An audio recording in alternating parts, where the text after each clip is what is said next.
9 people died in the sky while their aircraft flew on as if nothing were wrong. A window seat, a wheel well, a canvas cot between horses, a cockpit that went quiet mid-sentence.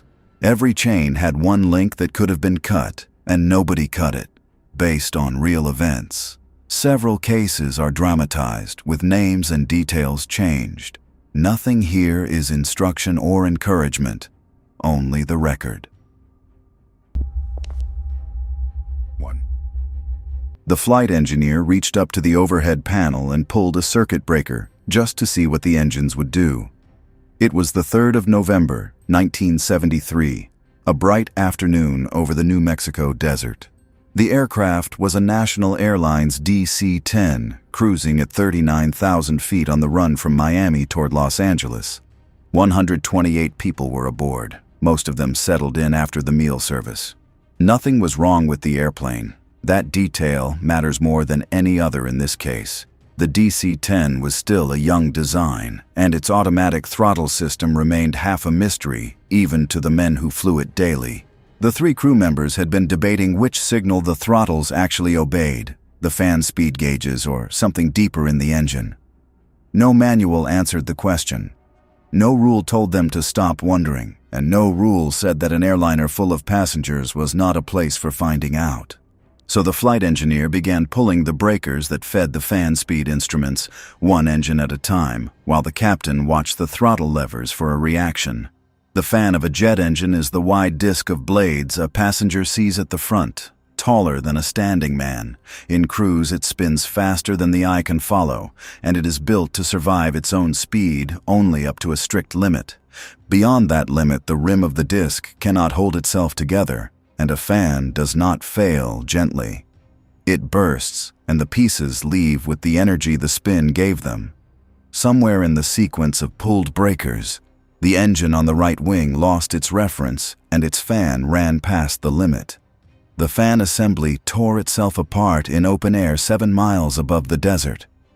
Most of the blade fragments and casing steel flew outward into empty sky. One piece did not. It struck the fuselage beside a window seat just ahead of the wing, and the window left its frame. The cabin around the passengers was pumped up to the pressure of a mountain town, because the outside air at that height is too thin to keep a person conscious. Pressurized air moves toward any opening, all of it at once, and the opening was directly beside a seated man. He was pulled into the window frame before the people around him understood that there was a hole. The passenger behind him grabbed for his legs and held on. The airflow was stronger than any grip, and within seconds the man was gone into the sky. The cabin filled with thin white mist as the remaining air expanded and chilled, and the oxygen masks dropped.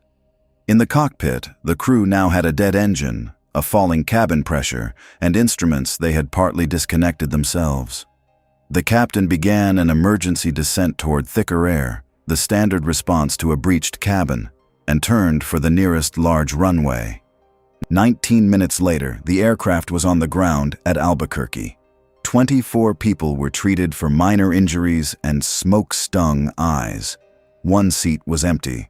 Sheriff's teams drove the desert east of the field through the evening, walking arroyos with flashlights, and found aircraft skin, blade fragments, and insulation, but nothing of the man who had gone out through the window.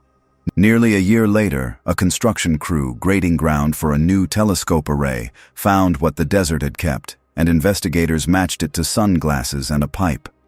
A ranch hand had turned in months before, the only trace anyone had recovered until then. Investigators from the safety board took the cockpit voice recorder and the crew's own statements, and the sequence assembled itself without much resistance. The experiment with the breakers had set the overspeed in motion, though the final internal failure of that fan could never be fully reconstructed from the pieces that fell. The board did not call the crew reckless, and there is a reason. In that era, a flight crew was expected to know its machine by feel, and curiosity was treated as a professional virtue. The DC-10 had arrived with manuals thinner than the questions it raised, and the airline's training never touched what the autothrottle listened to. There was one moment when all of this could have stopped, the second before the first breaker came out, and nobody in that cockpit had ever been given a reason to see it. Within months, the airline forbade any in-flight test not printed in an approved procedure, and other carriers copied the language. The safety board pushed the manufacturer to close the gap between what the automation did and what crews believed it did. Circuit breakers on later airliners came collared and guarded, treated as maintenance territory rather than cockpit switches. The rule that now exists across the industry, that a revenue flight is never an experiment, was written because of an afternoon when 3 capable men had a question and a quiet hour to spend on it. The fan disc had been certified against weather, birds, and metal fatigue. It had not been certified against an intelligent crew with time to fill, and the certification books changed to admit that such a thing exists. 2. The fall lasted about 3 seconds, and it began while most of the passengers still had forks in their hands. By the time the airplane steadied, a 32-year-old woman lay gravely injured in the aisle, and nothing outside the windows had changed at all. The sky was black and clear, the stars were out, and the ocean below was invisible.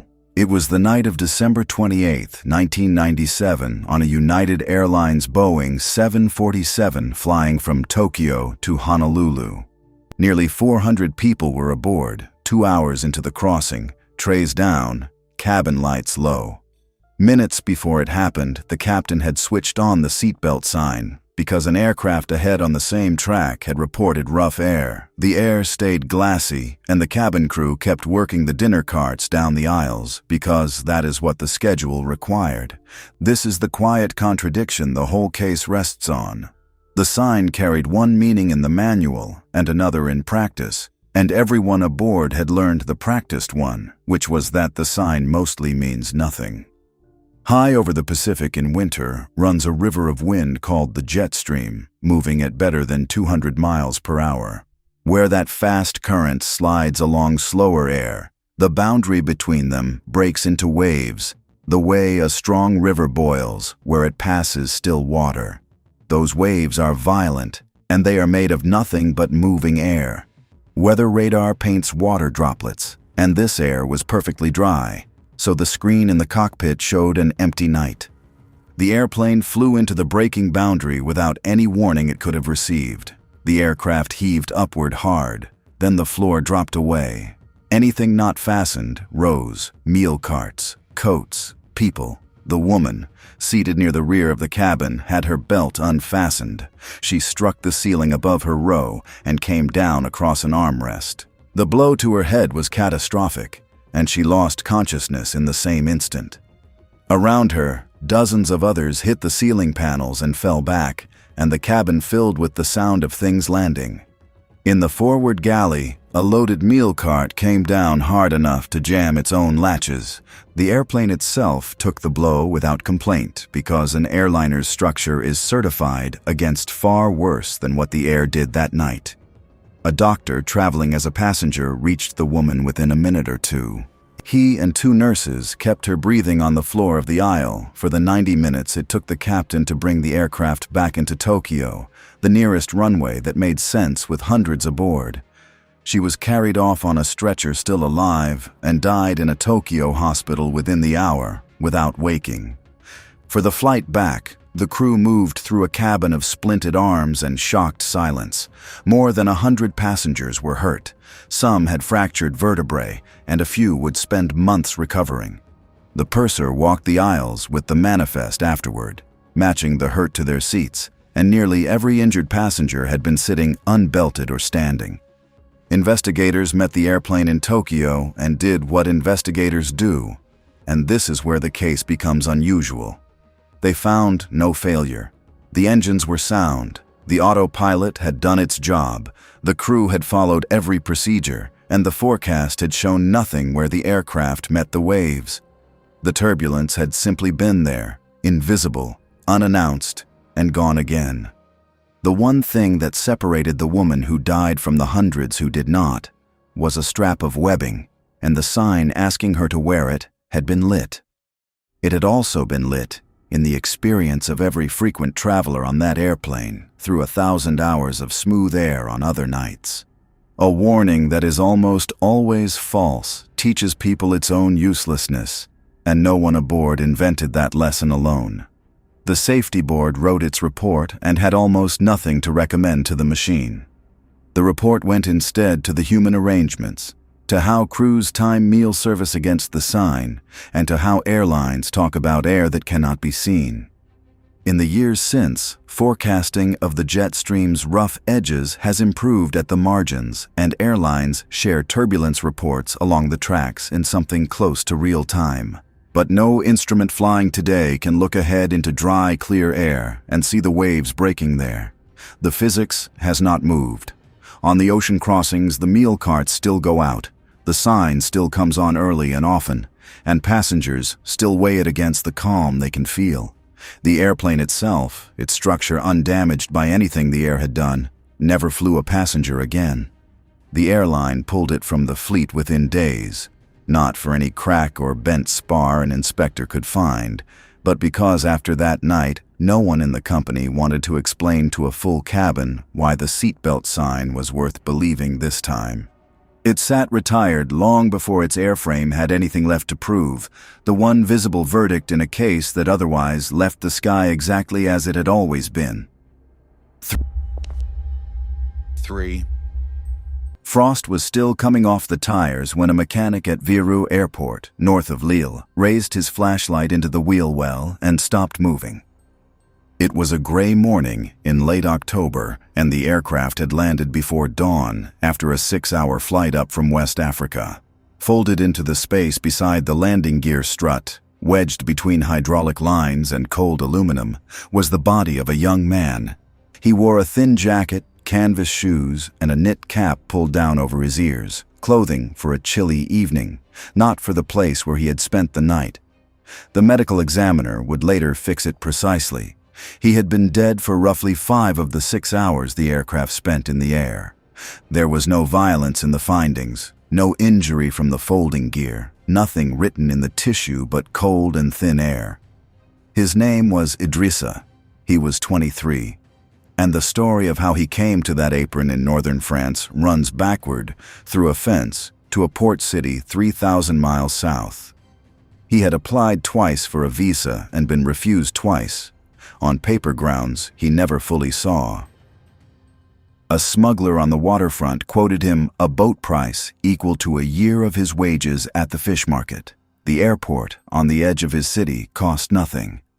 For 3 nights he watched the perimeter from a storm ditch, learning the rhythm of the patrol truck, and on the 4th night he went through a gap in the chain link where the wire had been cut and peeled back months before. The gap was known. The night patrol had logged it twice, and the repair sat in a maintenance queue behind runway light work, waiting on the next budget cycle, because a fence hole ranks as routine, and runway lights do not. That work order was the one point where someone other than Idrissa himself could have stopped what followed, and it was sitting in a drawer. He crossed the dark apron during the loading of a passenger jet bound for France and climbed up into the wheel well through the open gear door. What he climbed into was an unheated metal pocket, never meant to hold a living thing, with no air supply and no light. He found the one shelf beside the strut where a body fits without being caught by the folding gear, which is luck of a kind, because the gear came up moments after takeoff and filled the rest of the space with moving steel. Then the airplane climbed, and the 2 killers of every stowaway went to work in order. At the height where jets cruise, the outside air is roughly 60 degrees below zero.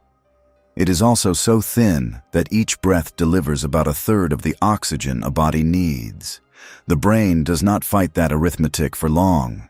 Somewhere in the climb, before the seatbelt sign was even switched off in the cabin above him, Idrissa's thoughts would have slowed, then blurred, then stopped. He was unconscious within minutes, and he never woke. The cold that followed worked on a man already gone, which is the one merciful line in this file. 6 inches of aluminum and insulation away, 180 passengers ate a hot meal and watched the map channel crawl across the Sahara. The flight tracked north over the desert in darkness, then out across the Mediterranean as the sky went pale. No one aboard knew. No one could have known, because nothing about the aircraft's behavior changes when a wheel well carries an extra 60 kilograms. The airplane descended, the gear doors opened above the lights of Lille, and the body stayed wedged on its shelf until the mechanic's flashlight found it. Identification took 2 weeks and went through a photograph wired to police in the port city, where a dock worker recognized the knit cap before he recognized the face. The family had believed Idrissa was in Europe already, working, because that is what the silence of the departed is usually taken to mean. Police walked the fence line that same week and photographed the gap, the storm ditch, and the worn footpath between them, a route that had plainly been used more than once. The aircraft itself flew its next rotation that afternoon because schedules do not pause for what a flashlight finds on the morning walk around. Aviation authorities have counted stowaway attempts for decades, and the arithmetic they publish is stark. Roughly 3 out of 4 of the people who climb into a wheel well do not survive it, and the survivors are almost all short-haul exceptions who never reached full cruising height.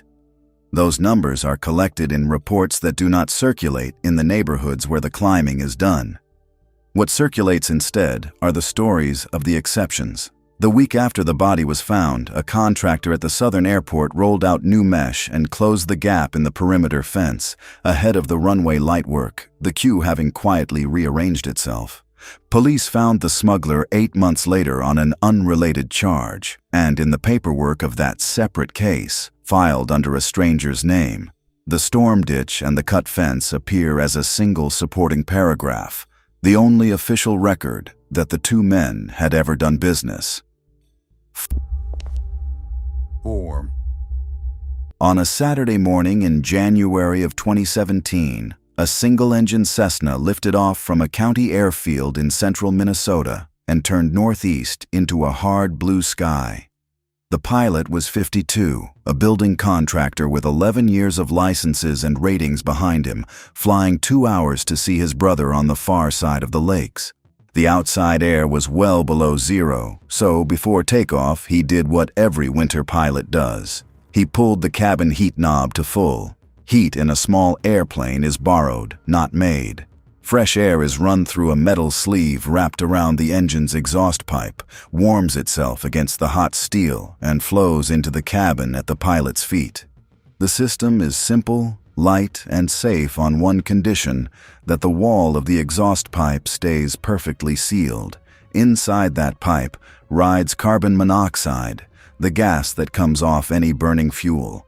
It has no color, no smell, and no taste, and in the bloodstream, it takes the seats that oxygen is supposed to ride, and it does not give them back. A person breathing it does not choke or gasp. A person breathing it gets comfortable, then sleepy, then stops being a person who can notice things. On this airplane, in the weld of the exhaust muffler, there was a crack the width of a hair. It had been growing quietly for a season of cold starts and hot shutdowns. On the instrument panel, held by a curling strip of tape, was the pilot's answer to exactly this danger, a cardboard spot detector with a chemical dot meant to darken in the presence of the gas. Those cards are honest for about 3 months, then the chemistry quietly dies, and the dot settles into a permanent, reassuring tan. His card had been on the panel for 3 years. An electronic detector that shouts and flashes cost about $40 at the pilot shop 2 counties over.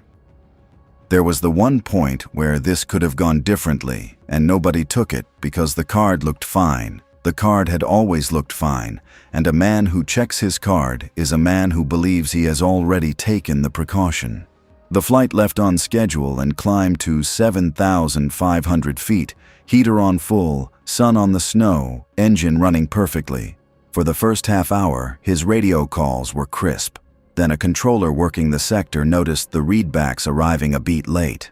A frequency change had to be issued twice. The voice that acknowledged it had the loose, unhurried sound of a man talking in his sleep. Then the altitude began to wander, drifting down 200 feet, floating back up, the track over the ground still arrow straight because a well-trimmed airplane holds its heading with no one awake behind the yoke. The controller called again and got silence. He called an airliner passing overhead and had its crew relay the call on the emergency frequency, and that call also fell into silence. On the radar scope, the little Cessna flew on, level and obedient, past the airport it had been bound for, out over the frozen lake country, holding northeast into land with no runways at all. At the destination strip, his brother stood beside a plowed runway, watching the southwest sky, and the engine sound he was listening for passed 9 miles north of him and kept going. The airplane flew that way for better than 3 more hours, a lit cabin moving through daylight with a dead man warm in his seat. When the last usable fuel was gone, the propeller stopped, and the airplane, still trimmed, glided down onto the surface of a frozen lake, shedding speed in the deep snow and coming to rest almost intact. A rescue helicopter reached it before dark. The medical examiner's work was short. Nearly half of the oxygen-carrying capacity of the pilot's bloodstream had been taken by carbon monoxide, a level far past confusion, past unconsciousness, past what a heart can run on. He had been dead long before the engine went quiet, dead somewhere back in the first hour, while his airplane carried him carefully across the state. Investigators pulled the muffler shroud and found the cracked weld in minutes, stained with the gray wash of escaping exhaust.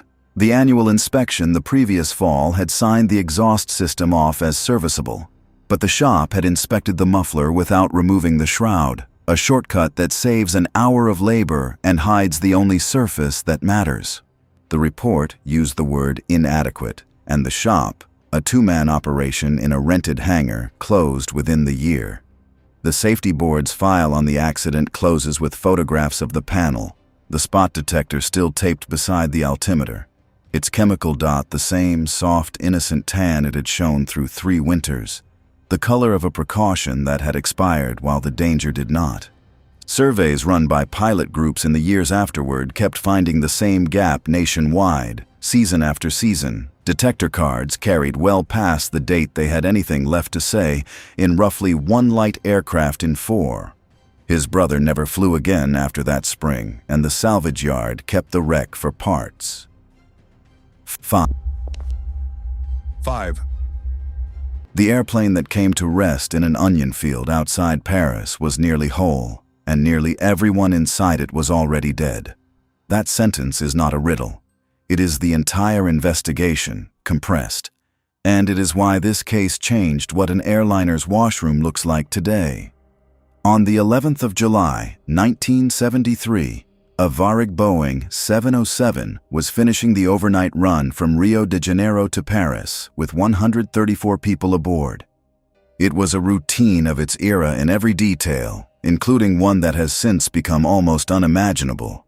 A cabin where more than 100 people smoked through the night, and ashtrays and waste bins absorbed whatever they left behind. The aircraft was minutes from its descent when a passenger told a steward about a smell of burning near the rear washroom on the right side. Behind that washroom's paneling, in the bin where used paper towels were pressed together, something was already alight. Investigators could never prove the first spark, though they judged a discarded cigarette the most likely seed. What mattered was not the seed, but the soil. A towel bin is a tight package of dry paper inside a plastic and aluminum box, and in 1973 it had no smoke detector, no built-in extinguisher, and no requirement for either. A fire there announced itself only when it was finished being small. The steward opened the washroom door, met a wall of smoke, and shut it again. Crew members emptied hand extinguishers into the compartment, mostly blind. Smoke in a burning cabin is not the gray haze of a campfire. Burning plastics, foam, and finishes throw off a black, oily fog loaded with poisons, and in a sealed tube, the fog has nowhere to go but forward, seat row by seat row, at the height of a seated face. The captain began an emergency descent toward Orly at once, and the race was now set in its final form, clean air against dirty, and the dirty air was faster. Within 2 or 3 minutes, the passengers could not see the windows beside them. The crew handed out wet napkins, shouted instructions that the fog swallowed, and dragged the cockpit door shut. And even so, the flight deck filled until the pilots were flying by instruments they had to lean forward to read. The captain understood he did not have the miles left to reach the runway, and he chose a field instead. The 707 touched down on its belly in rows of onions 5 kilometers short of Orly, slid, shed its engines, and stopped without breaking open. Rescue crews were beside it quickly, farm workers first, firefighters minutes behind. The cockpit crew came out through their sliding windows. Then the rescuers opened the cabin doors, and what they found inside has stayed in the training literature for 50 years. There was almost no fire damage in most of the cabin.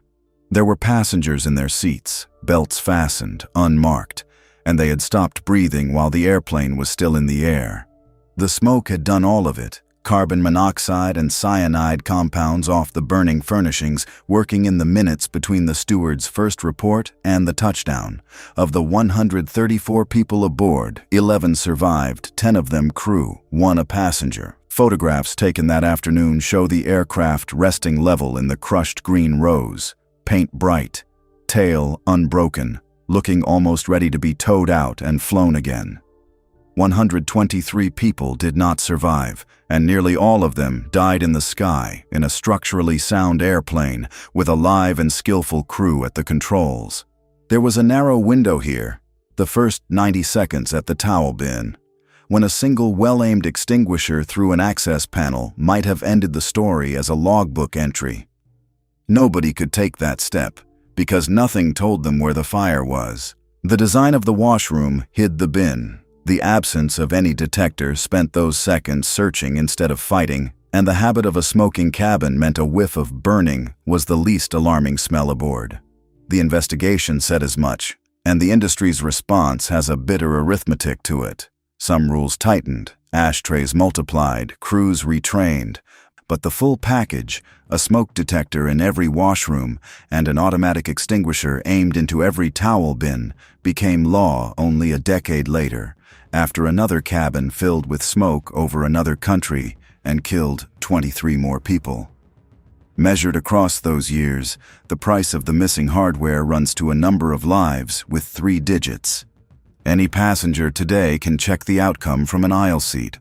The washroom door carries a detector that will howl at a wisp of vapor. The bin behind the little steel flap holds a sealed bottle waiting to flood it, and the ashtray is still there in the door, decades after the last legal cigarette, because regulators concluded that someone, someday, will always light one, and the bin must be ready to swallow it. 6. The file that closes this story is thin, a coroner's finding of death by natural causes, read out in a quiet Auckland courtroom 11 months after the flight, with a 2-page rider attached that is anything but quiet. The woman it concerns was named Lorraine. She was 58, a school office manager, and she was flying overnight across the Pacific to Los Angeles to meet her first grandchild, born 3 weeks earlier. 16 days before the flight, she had come through knee surgery, the routine kind, and been told to walk a little more each day. At the departure gate, waiting to board, she noticed a deep, steady ache in her right calf, different from the knee, lower and stranger. She thought about mentioning it to the agent at the desk. The thought had company. A new ticket would cost money the trip had already drained. The seats around her were full of people with somewhere to be, and the ache was probably nothing, and being the woman who stopped an airplane over probably nothing was not a role she could bear. She boarded, took her window seat, and slept badly with the leg bent. What was happening inside that calf follows rules the coroner later laid out in a single paragraph. The flow in the deep veins of the leg has no pump of its own, and it moves only when the leg's muscles squeeze it along. Hold the leg still for hours, days of convalescence, and then a night folded into an economy seat, and the flow in those veins slows until it can set, the way gravy sets, into a soft plug called a clot. A clot in the calf can hurt, or it can whisper. Hers whispered. The danger is not where it forms. The danger is that a piece breaks free. And then, the same current that fed it carries it up through ever-widening veins, through the heart and into the doorway of the lungs, where the vessels narrow again and the piece jams like a cork driven into a funnel. The flow through the lungs is cut off, and a heart pumping against that blockage exhausts itself in minutes. 10 hours into the flight, deep in the mid-Pacific night, Lorraine woke, unbuckled, stood in the aisle to go stretch the aching leg, took 3 steps toward the galley, and folded to the floor. The piece had broken loose the moment the still leg finally moved. A call went out over the cabin address system, and the flight got lucky in the only way left to it: an intensive care nurse in row 30 and a general practitioner 2 cabins forward. They had oxygen from the crew's bottles, an automatic defibrillator off the galley wall, and a clear stretch of floor, and against this condition, all of it together is nearly weightless. The defibrillator, designed to shock a quivering heart back into rhythm, examined her twice, and both times declined because it found a rhythm already present, electrical order with nothing moving behind it, a conductor still keeping time in front of an orchestra that had stopped. The machine's calm refusals told the doctor most of what he needed to know. In the cockpit, the captain was working the other half of the problem, and the geometry was merciless. The aircraft was within an hour of the exact middle of the crossing. The nearest runway that could take it lay almost 3 hours away in any direction, behind, ahead, or south, to an island alternate, and the medical link on the satellite phone could only confirm what the doctor on the floor already suspected. Chest compressions continued for 50 minutes by the purser's log, traded among the nurse, the doctor, and 2 crew members, until the doctor stood up and looked at his watch, and the captain was informed that the emergency was over and the flight was simply a flight again. A curtained row was made ready. The aircraft continued to Los Angeles because turning around no longer served anyone, and it landed on schedule, 1 passenger short of the number that had boarded. Her daughter was waiting at the arrivals barrier in Los Angeles with the baby, and 2 members of ground staff found her there and walked her quietly to a side room before the other passengers came through. The inquest gathered all of it: the surgery, the seat, the 16 days, the ache at the gate that was a clot announcing itself in plain language. The finding was natural causes, properly so, and the rider was the coroner's real verdict. It noted that the airline's seat pocket card described the leg exercises accurately, that the warning signs had been printed and were medically correct, and that none of this printed matter had weighed as much, at the moment of decision, as a rebooking fee and the fear of being a nuisance. The rider recommended nothing about aircraft. It asked, in formal language, whether any system that depends on a tired passenger volunteering her own alarm against her own wallet at a crowded gate can be called a warning system at all, and it recorded that question as unanswered on the day the file was closed. 7. 6 weeks before he died in the left seat of a freight jet, the captain sat in an examiner's office and was signed off as fit to fly for another year. He was 57, a cargo pilot of the old school, 22 years with the same small operator, flying parcels through the middle of the night between Midwestern cities. What follows is what his first officer saw, because for the part of this story that matters, the first officer was the only witness there was. The younger man had noticed things for weeks without assembling them. A roll of chalky antacid tablets that lived in the captain's shirt pocket and was always half gone. A habit, new that autumn, of rubbing the left shoulder as if working out a knot from sleeping wrong. On the night in question, a cold and cloudless run southbound, he noticed sweat at the captain's hairline, while the cockpit was chilly enough for jackets. He said nothing because young pilots do not audit the health of men with 4 times their hours, and because the captain that night was cheerful, talking about a lake cabin and a boat that needed a motor. They leveled at 31,000 feet. Somewhere in the smooth middle of the cruise, the captain stopped talking in the middle of a sentence about the boat. The first officer looked over and saw him settle against his harness. head tipping toward the side window as if something on the dark ground had caught his eye. He said the captain's name twice, then shook his shoulder and got no answer, and the entire arithmetic of the night changed. What had happened in the seat beside him takes one sentence to explain. One of the arteries feeding the captain's heart, narrowed for years by slow buildup, had closed, and heart muscle downstream of the blockage was dying and taking the heartbeat's rhythm with it. What that meant for the first officer takes longer, because a transport aircraft is built on the assumption of two sets of hands, and a man alone cannot fly one and fight for a life at the same time. He keyed the radio, declared the emergency, and was given a straight line to a runway 25 minutes ahead. He reclined the captain's seat with one hand, pulled the shoulder harness tight so the body could not slump into the controls, and made himself stop looking left. 25 minutes is a long time. He read both halves of every checklist aloud, challenge and response, answering his own voice in the empty air, because that is how the words stay in order when the person who should answer cannot. He briefed an approach to nobody. He landed the jet alone, cleanly, on a runway lined with red and white lights, and paramedics came up the stairs before the engines had finished spooling down. They did what their protocols required, but the medical examiner would later place the time of death back at altitude, in the smooth middle of the cruise, over the dark farmland the captain had seemed to be studying. The autopsy found the closed artery, and it found history, muscles scarred by at least one earlier event that had been survived and never reported. The rest of the history was at his house, a drawer of antacid rolls bought by the dozen, and searches on the home computer, weeks of them, for indigestion that would not clear. He had not seen a doctor. To understand why, it helps to know what a symptom costs a pilot.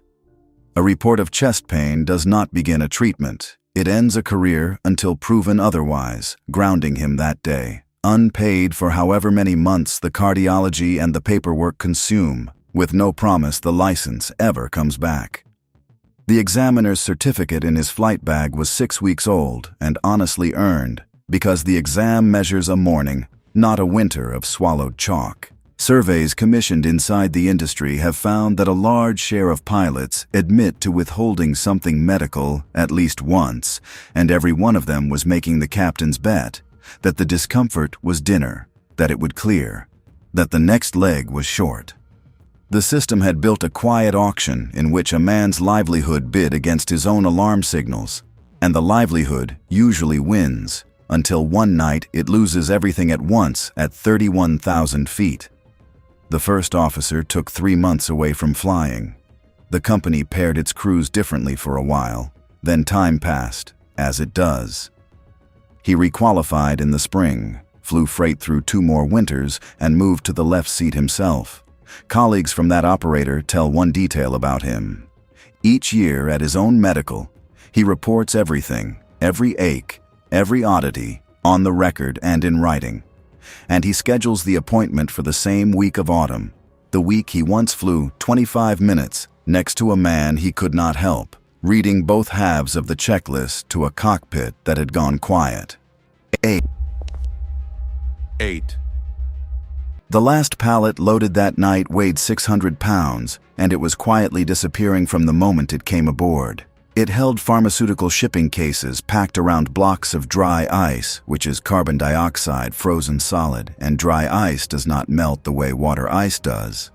It skips the puddle entirely and turns straight into gas, steadily, hour after hour, whether anyone is watching or not. The gas it becomes is invisible, has no smell a tired man would notice, and is half again heavier than the air around it, so it does not drift and disperse. It slides downhill.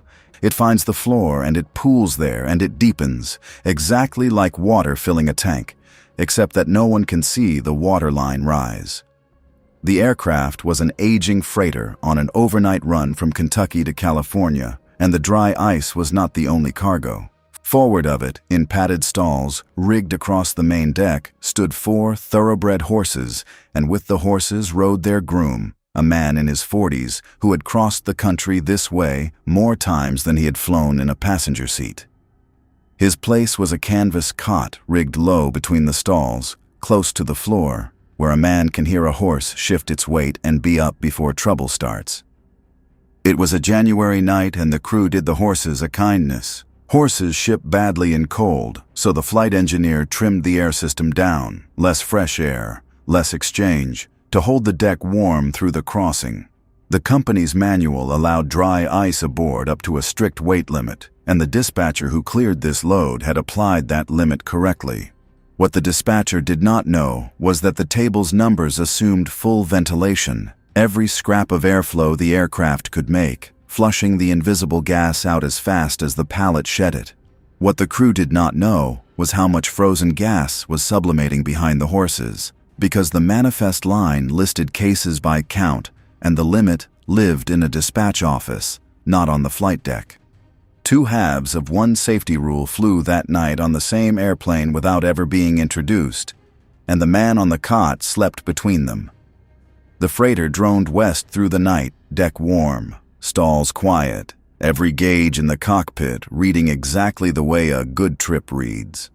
Through the climb and the long cruise, the pool spread and deepened across the floor, filling the space below the sleeping horses' heads, lapping over the cot. Carbon dioxide in a high concentration is not simply air with something missing. Breathed steadily, it presses a sleeping person deeper, headache folded into dream, breathing quickened and then dulled, and the body's own alarms, which are built to wake a man, can be outrun if the rise is slow and the sleeper is tired enough. This rise was slow, and he had been mucking stalls since dawn. The horses stood through it, restless, shifting. Their heads carried 5 feet above the floor, above the worst of the pool, and a restless horse at night was nothing the groom had not slept through 100 times. At the top of the descent, the flight engineer came aft with a thermos to check the stalls, found the horses agitated, and found the groom on his cot beyond waking.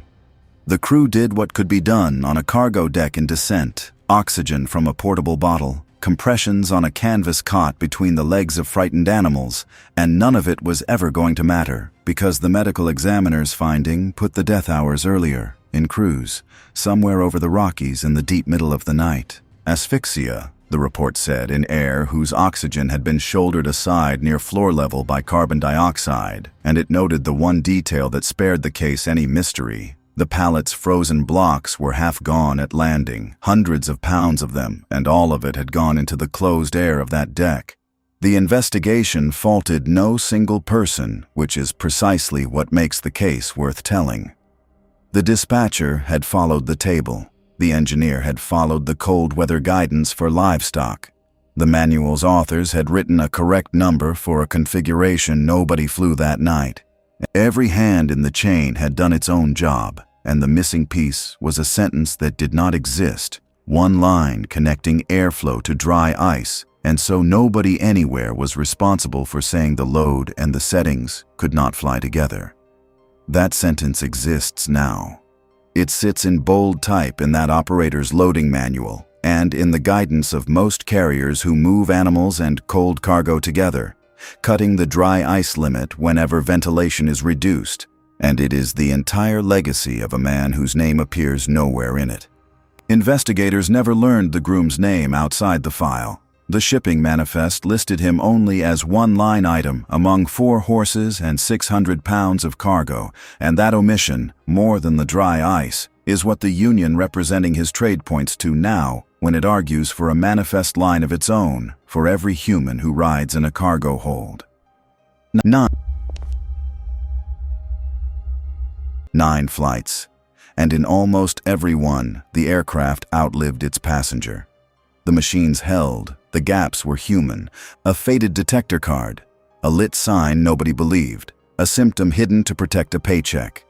So here is the question worth a real argument. If reporting chest pain ended your career that same day, would you report it? Answer honestly in the comments, then like and subscribe for the next file.